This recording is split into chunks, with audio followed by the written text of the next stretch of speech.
Hello everyone, welcome back. As you can see, I've done a little bit of a rearrangement on the decor. Big Red was getting a little antsy yesterday, so introducing the plants is sort of territorial problems. So I rearranged all the decor. Now everything looks very different, and this normally solves that, and everything should be peaceful again. I also did a major cleaning. I was due for my weekly cleaning, so all the gravel's been obsessively vacuumed, and until I found no dirty spots, got it all up, and then I scraped down the old back walls because they were getting a little algae. I want that algae to fall back now because I have plants in the tank. I was leaving the algae alone because I didn't have plants in the tank, so they're sort of algae's helped me a little bit. But today I attacked algae hard, and yes, that's probably going to throw my tank out of balance. My tank's already out of balance because I put these plants in, and I've had to pick up my water change game as a result. I did a water change yesterday, but I need another one today, and the reason for that is this plant over here, as you can see, has lost most of its mass now since I brought it home. Probably half its mass in shedded leaves. They basically sold me a dead plant. It's not completely dead though, because it's, as you can see on the end of the shoots there, starting to pop new leaves, but all these leaves are dead and they're falling off, and because there was tons of those all trapped up in my filters rotten and slowing my flow, that kind of thing. They're also all down in the gravel. So I cleaned up the tank real good, cleaned all the filters up thoroughly. Yeah, because the tank's acting out of balance, I went after the algae big time. I cooked all my rocks in hot water, put them back in because they were just coated in blackbeard. You can actually see some of the dead blackbeard on this one. You should even try and scrub this stuff off when it's dead, and it with a plastic brush, and it doesn't want to let go. It really hangs on. So you just put it back. You put it back in the tank. See how it's red? That means it's dead, and it's rotting in there, so that's not good. But I've already got rotten vegetation going on, so we'll be changing the water every day. That'll all just, the fish will actually eat that, so that'll turn into fish food, and it'll be gone in another day, maybe two. All those rocks will be perfectly clean. This thing here was covered in blackbeard. Same routine. Dropped it in a bucket of boiling water, or near boiling, not bubbling, but you know, hot. Too hot to stick your hand in for more than 3 seconds. And just let it sit there for 20 minutes, and it cooks it all off. And then you can put your item just back in the water. I mean, it would have killed all that green algae you see there too. But that's fine. It's all easy to eat fish food now. And those catfish will be all over it. I didn't clean this spire. I'll do that. I'll wait until next week, pluck all the plants off it, and give that a dose, because it's got some blackbeard on it, but it ain't too bad. So I'd rather not disrupt things over just a little bit. These new plants might start out-competing all the algae in this tank. I don't know if I have enough plants for that, but I don't have a lot of algae. It's just here and there, so it was largely on the glass. So yeah, I'd like to see that start to back off so I don't have to manage it anymore. And the plants will, as they grow, if they live, should pull that off for me. Swords are still have some good color. I'm seeing new leaves unravel here on this guy. This water's still a little bit murked up because I just finished doing all the work. So when you do gravel vacs, you get a little murky. Filters will take care of that in about 20 minutes. It'll be crystal clear. Going to have a live stream up. Oh, here's Mr. Greg. Hello, Mr. Greg. Yeah, it's okay. There's Mr. Greg. Mr. Greg.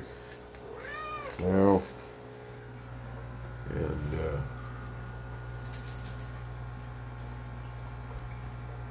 but fishies are responding well so far to the water change. It's triple dose primed.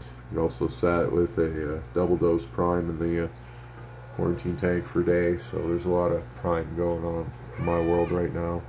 It's really really going through my big jug of prime here real quick. I gotta buy a new one.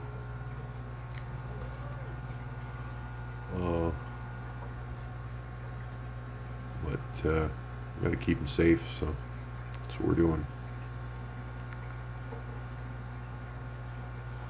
Everybody's looking pretty good despite the disruptions. They normally get over a water change pretty quick. They understand. It's not the end. They huddle while it's happening, and then they get over it. They enjoy the fresh water. They know it's a good thing. And so we'll let this murk clear up, and then we'll start giving them a couple little feeds. I'm going to lay off the beef heart today because they got rotten plants in the tank, and they're just going to get pellet and flake fed. That's how we're going to progress. Probably give some bloodworms for little ones. They're not too messy, and normally all of that gets eaten. But we're going to lay off the beef hearts because we've got some balance issues. Again, rotten vegetation.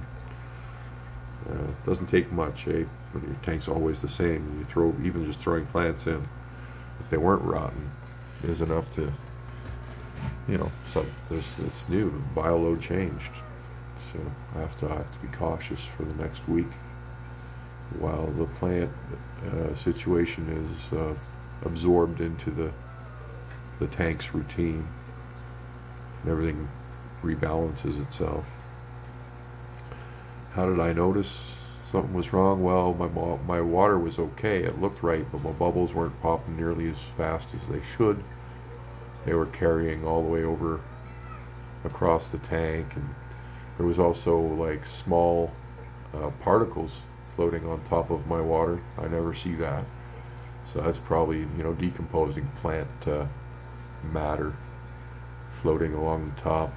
So I was like, no, this is not right. I also had a couple fish looking dark. They're looking pretty good now. He was one of them right there. And he's coming back.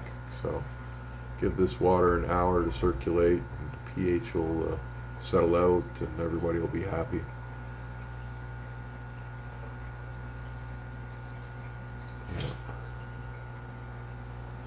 Things are coming along fairly nicely. Cleaned the top glass too. It was building up some algae and dimming out the lights. So we got better light now.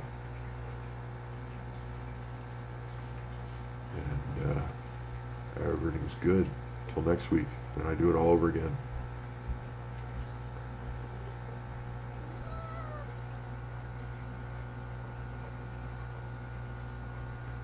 That window glare, I hate that. That's why I stay zoomed in, because of this window glare. I try and spare you guys shots of that.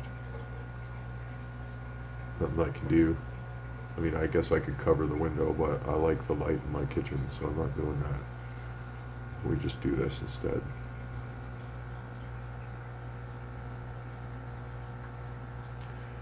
So yep, sort of spread out the scape so there's more line of sight breaks. More places for people to get out of Big Red's sight if he's still going to be a jerk today. He was a jerk yesterday, but I think we're going to be okay now. He's probably acting like a jerk because the tank conditions were off. aggression can sometimes be a sign that you need to pick up your game.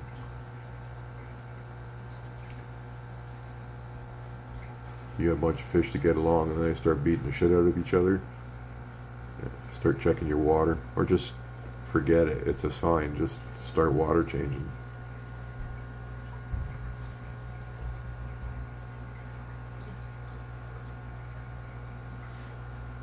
See, he'll do some chasing around, but he was being quite vigorous about it yesterday. He was flashing his little. He's letting everyone know I'm the boss. Don't even think about it.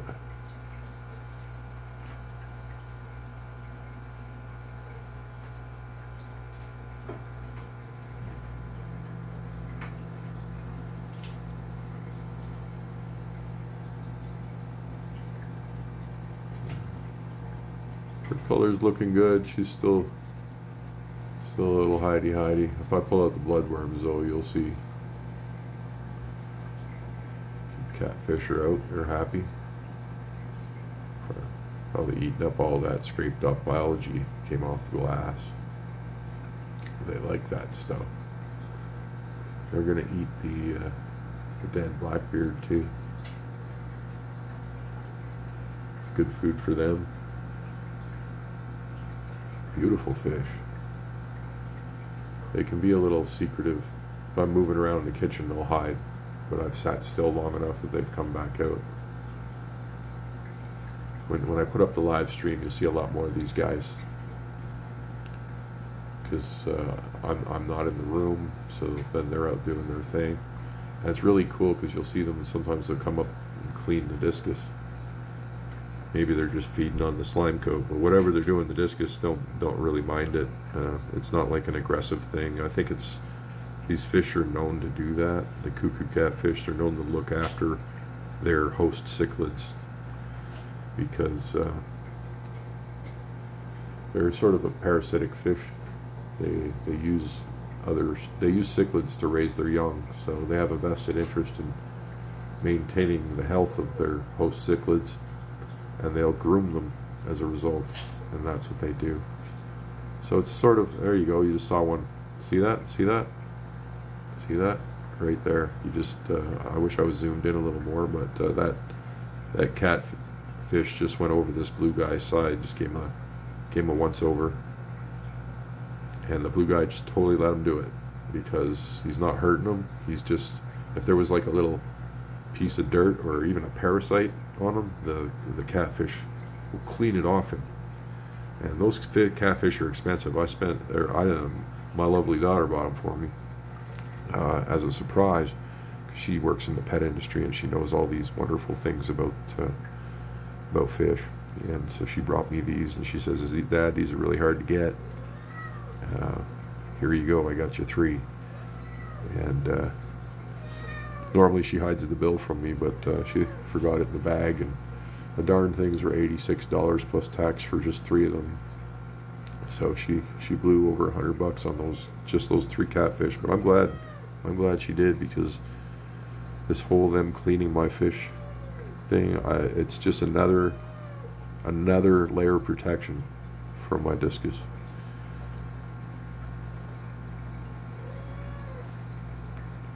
And they look after them.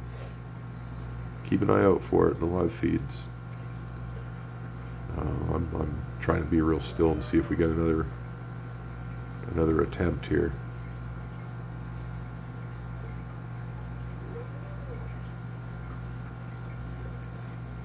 Aren't they beautiful? I love those catfish.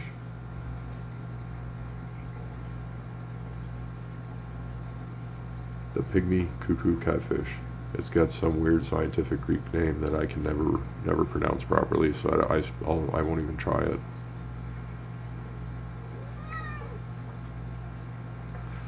Well, this video's gone on long enough. And as you can see, the water's already clearing up. The murk's just about gone in the time I've been running the camera. That fish really likes the plants. He gets in there and just stares at them. He really likes them. He darkens up around them though, and I've read that plants can kind of make your discus show a little dark like that if they're in hidey. I don't know. He likes them though. He's up in there, always staring at them.